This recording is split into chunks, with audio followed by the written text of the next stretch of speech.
नमस्कार, मी विनय कोठावदे. ग्रेट भेट बाय विनय कोठावदे आपल्या आकाच्या यूट्यूब चॅनलमध्ये आपले सर्वांचे स्वागत आहे. आज आपण जाणार आहोत धनेर आंबीला. हे अतिशय प्रसिद्ध असं कन्हैयालाल महाराजांचं मंदिर तेथे आहे आणि ते साधारण धुळे जिल्ह्यात येतं आणि त्या धुळे जिल्ह्यातील ते साक्री तालुक्यात असलेलं हे आंबी हे गाव अतिशय सुंदर बघू शकतो. हे मंदिराची एंट्री आहे. अतिशय छान असं ध्वज तिथे फडकताना दिसतो आपल्याला आणि अतिशय सुंदर असं मंदिर बांधलेलं आहे. त्याचा इतिहास देखील मी तुम्हाला सांगणार आहे. मंदिराच्या बाजूला 2-3 छोटी छोटी मंदिरं आहेत. ज्यांनी मंदिर बांधलं आहे त्या महाराजांचं देखील मंदिर आहे. हे बघू शकतो किती सुंदर मंदिर आहे. जो इतिहास आहे, सुमारे 800 वर्षापूर्वी गुजरात येथील सौराष्ट्रात डाकोर या गावी एक महान हरिभक्त राहत होते. त्यांचे नाव ते नेहमी द्वारकेला दर्शनासाठी जात असत.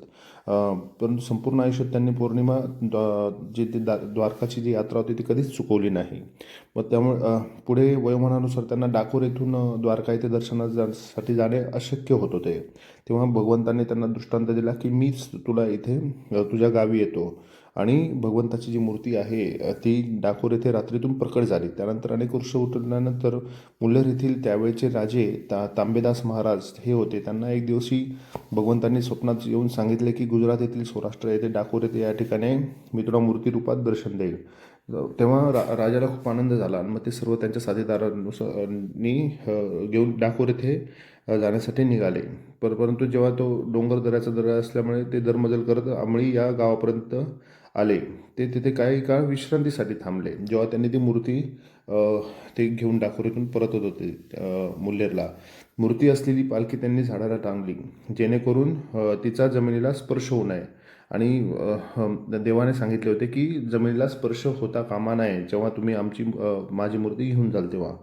परंतु तिथेच जमिनीला होऊ नये या पद्धतीने जमिनीपासून अंतर ठेवत त्यांनी ती पुढील प्रवासासाठी पालखी घेण्यासाठी झाडाजवळ आले असता पालखी त्यांना जमिनीला टेकलेली दिसली.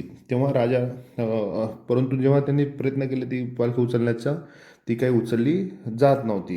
तेव्हा त्यांना समजलं की ही देवाची इच्छा आहे की इथेच त्यांनी मूर्ती सोडून जावी आणि त्यांनी ती मूर्ती सोडून ते पुढे चालले गेले. त्यानंतर जवळजवळ 200-250 वर्षानंतर मूर्तीजवळ मुंग्यांचे वारूळ निर्माण होऊन ती मूर्ती पूर्णपणे झाकली गेली.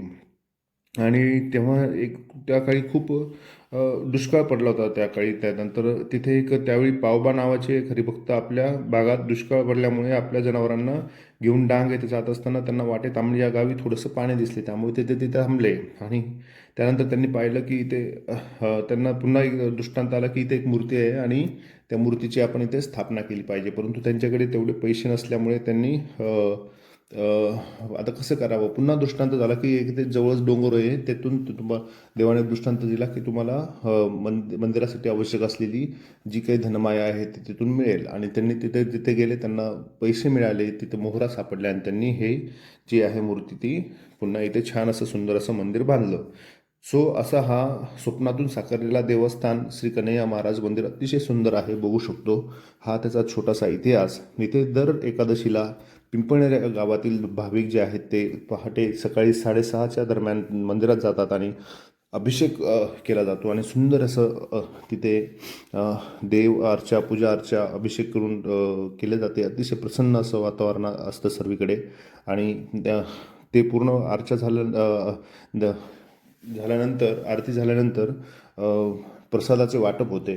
आणि पिंपळनेरकर सध्या गेल्या 2-3 वर्षापासून पायी दिंडीची देखील इथे आयोजन करत असतात. तुम्ही नक्की इथे भेट द्या.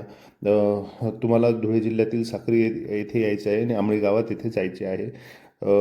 आशा करतो तुम्हाला व्हिडिओ आवडला असेल. व्हिडिओला लाईक करा, जास्त शेअर करा, माझ्या चॅनलला सबस्क्राईब करा. धन्यवाद.